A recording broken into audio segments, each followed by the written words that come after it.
Hello and welcome to the Lanta Biology class.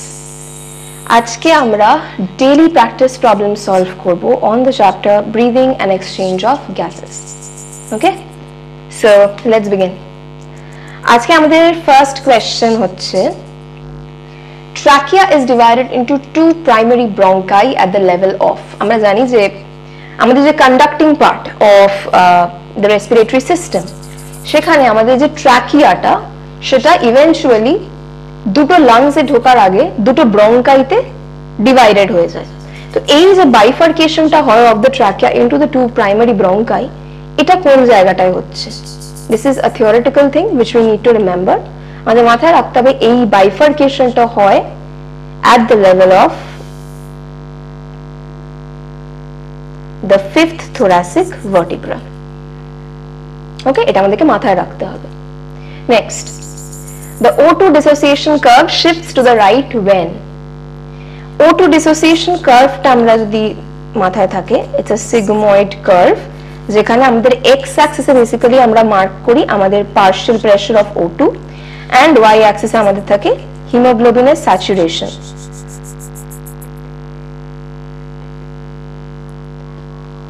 So এই কার্ভটা আমাকে বলা হচ্ছে যে রাইটে শিফট করে যাচ্ছে, মানে এরকম একটা রিজনে। এই রাইটে শিফট করার মানেটা কি দাঁড়াচ্ছে? আমার অনেক যে মানে অরিজিনাল কার্ভটা যে ডেটাগুলোর রেসপেক্টে তার তুলনায় বেশি অক্সিজেন লাগছে in order to saturate the haemoglobin molecules. অর্থাৎ আমার partial pressure of oxygen has to increase in order to saturate hemoglobin molecules. এটা কেন হবে? কখন হবে এই জিনিসটা? কখন আমরা দেখব যে আমাদের অক্সিজেনের partial pressure কে আমাকে আরো বেশি বাড়াতে হচ্ছে in order to saturate the hemoglobins, in order to turn them into oxyhemoglobin? সেটা কখন হবে? অপশন এ বলছে O2 কনসেন্ট্রেশন যখন ডিক্রিজ করছে, অপশন বি বলছে CO2 কনসেন্ট্রেশন যখন ডিক্রিজ করছে, অপশন সি বলছে CO2 কনসেন্ট্রেশন যখন ইনক্রিজ করছে, এবং অপশন ডি বলছে ক্লোরাইড কনসেন্ট্রেশন যখন ইনক্রিজ করছে। পার্শিয়াল প্রেসার অফ অক্সিজেনকে আমাদেরকে তখনই বাড়াতে হবে যখন আমরা দেখব there is a comparator for oxygen যে বেশি অ্যাফিনিটি দেখিয়ে ফেলছে হিমোগ্লোবিনের থ্রু দিয়ে। সেটা একমাত্র কে আছে অক্সিজেনের comparator for haemoglobin? Carbon dioxide. এবং কখন it will act as a comparator? যখন তার পরিমাণ, তার পার্শিয়াল প্রেসার অনেক বেশি হয়ে গেছে with respect to oxygen. So এখানে কার্বন ডাই অক্সাইডের concentration plays a role. Okay, and that too যখন কার্বন ডাই অক্সাইডের কনসেন্ট্রেশন ইনক্রিজ করছে। তো আমাদের কারেক্ট অপশন হচ্ছে অপশন সি। যখন CO2 কনসেন্ট্রেশন ইনক্রিজ করে তখন O2 dissociation curve shifts to the right. Next, again একটা theoretical question. Emphysema is a condition in which emphysema তে বেসিক্যালি আমরা যেটা দেখতে পাই সেটা হচ্ছে আমাদের অ্যালভিওলাই এর ইনফ্লেমেশন হয়।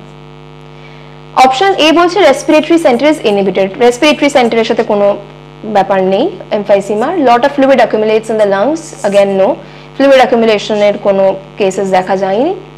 The walls separating the alveoli break. Indeed, alveolar wall গুলো inflamed হয়ে যায়। অপশন ডি বলছে lungs have more CO2 না। So আমাদের কারেক্ট অপশন হচ্ছে option C, the walls separating the alveoli break.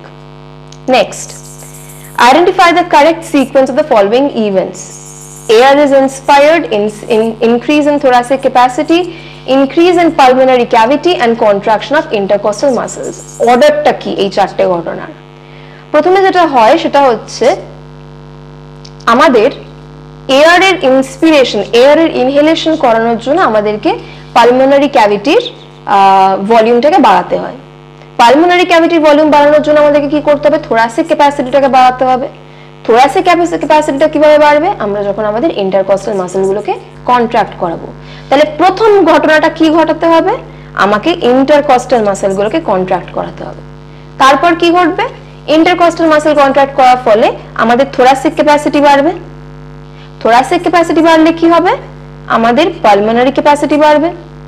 Pulmonary capacity বাড়লে কি হবে? আমাদের এয়ার রাশিং করবে। ওকে, সো আমাদের কারেক্ট অপশনটা কি এখানে? সবার আগে যাচ্ছে 4, তারপরে যাচ্ছে 2, then goes 3, and then goes 1. তাহলে 4 2 3 1. Option D is the correct answer. Okay, next. A large proportion of oxygen remains unused in the human blood even after its uptake by the tissues. একটা amount of oxygen সবসময় unused রয়ে যায় human blood এ টিস্যুর আপটেকের পরেও। এই অক্সিজেনটা কি কাজে লাগে? অপশন এ বলছে acts as a reserve during muscle exercise, option B বলছে raises the partial pressure of carbon dioxide of blood, obviously না, অক্সিজেন কখনো partial pressure of carbon dioxide ব্লাডে বাড়াতে পারে না। সি বলছে is enough to keep oxyhemoglobin saturation at 96%, again not true, আমার access অক্সিজেনের কোনো রোল নেই অক্সিহিমোগ্লোবিনের স্যাচুরেশনটাকে 96% রাখতে। এবং অপশন ডি বলছে helps in releasing more carbon dioxide to the tissues, again no, অক্সিজেনের এক্সেস অক্সিজেন থাকার দরকার হয় না কার্বন ডাইঅক্সাইড রিলিজের জন্য। তাহলে এই অক্সিজেনটার কি কাজ হবে? এই অক্সিজেনটার কাজ হবে একটা রিজার্ভ হিসেবে অ্যাক্ট করার ফর ইন্টেন্স মাসকুলার অ্যাক্টিভিটিস, যার জন্য আমাদের খুব সহজেই ফ্যাটিগ হয় না। Okay, next, chemosensitive area of respiratory centre in medulla is affected by, আমরা জানি কেমোসেনসিটিভ এরিয়া যেটা রেসপিরেটরি সেন্টারে সেটা basically carbon dioxide and H+ concentrations এর কোনো ফ্লাকচুয়েশনকে ডিটেক্ট করতে পারে। তাহলে এখানে আমাদের অপশন এ এবং অপশন সি এর মধ্যে কোনো একটা আনসার হবে, option B and D already বাদ চলে যাচ্ছে। তাহলে কি ডিটেক্ট করবে? কি ডিটেক্ট করতে পারে? কেমোসেনসিটিভ এরিয়া ডিটেক্ট করতে পারে যদি কোনো রকম CO2 বা H+ এর ইনক্রিজ হয় কনসেন্ট্রেশন, সেটাকে ডিটেক্ট করতে পারে এই কেমোসেনসিটিভ এরিয়াটা। তাহলে আমাদের কারেক্ট অপশন কি? আমাদের কারেক্ট অপশন হচ্ছে option C, excess CO2 and H+ ions.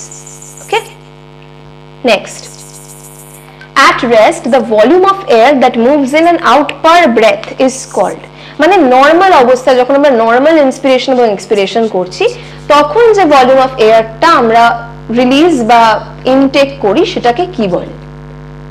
সেইটার জন্য, সেই পার্টিকুলার ভলিউমটার জন্য যে টার্মটা আমরা ইউজ করি সেটাকে বলা হয় টাইডাল ভলিউম। রাইট, তোমাদের কারেক্ট অপশন হচ্ছে option D, tidal volume.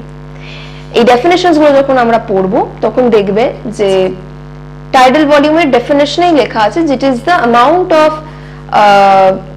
air we can intake or release during normal respiration.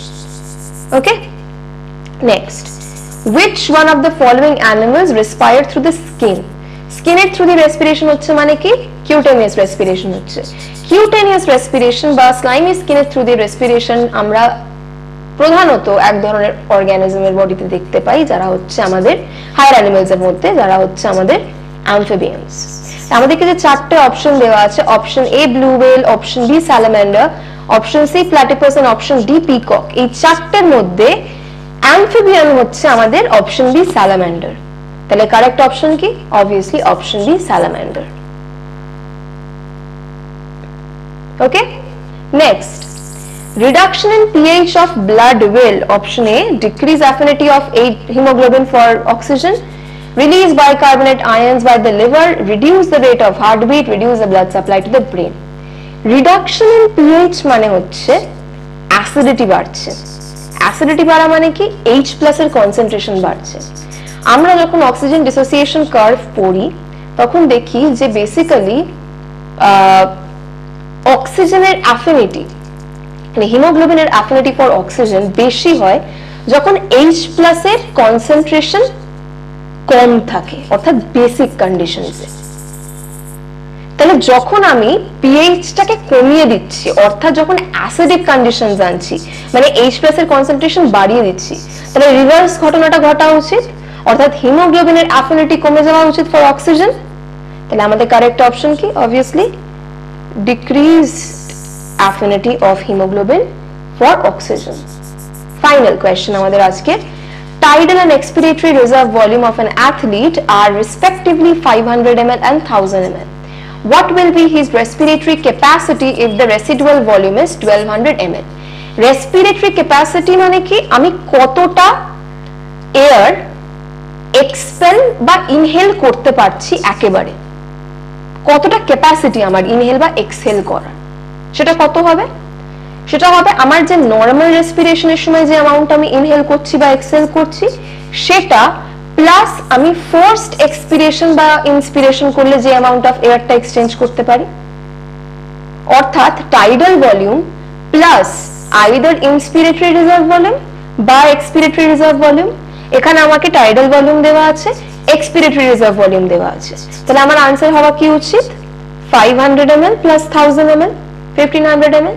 এবার এখানে কনফিউজ করে দেওয়ার জন্য এই 1200 ml টা আমাদেরকে দেওয়া আছে, যেটার অ্যাকচুয়ালি কোনো কাজ নেই। সেইটার জন্যই যাতে আমরা কনফিউজটা না হয়ে যাই, সেই জন্য আমাদেরকে এই ডেফিনেশন গুলো খুব ভালোভাবে জানতে হয়। রেসপিরেটরি ক্যাপাসিটির সাথে রেসিডুয়াল ভলিউমের কোনো সম্পর্ক নেই। তো আমাদের কারেক্ট অপশন হচ্ছে 1500 ml, which is option A. Okay, so basically এই চ্যাপ্টারটা থেকে এরকম ধরনের কোয়েশ্চেন্সই পরীক্ষায় আসে। বেশিরভাগ কোয়েশ্চেন্স আসে related to the oxygen dissociation curve, এছাড়া মেকানিজম অফ ব্রিদিং নিয়ে ছোটখাটো টুকরো টাকরা কোয়েশ্চেন্স আছে, ভলিউম গুলো নিয়ে প্রচুর কোয়েশ্চেন আসে। ওকে, সো এই রকম ট্রেন্ডেই কোয়েশ্চেন গুলোকে সলভ করবে, এই ধরনের কোয়েশ্চেন সলভ করবে, and you will be able to master this chapter. ঠিক আছে, সো যদি ভিডিওটা ভালো লেগে থাকে please do like, share and subscribe to the channel. Thank you.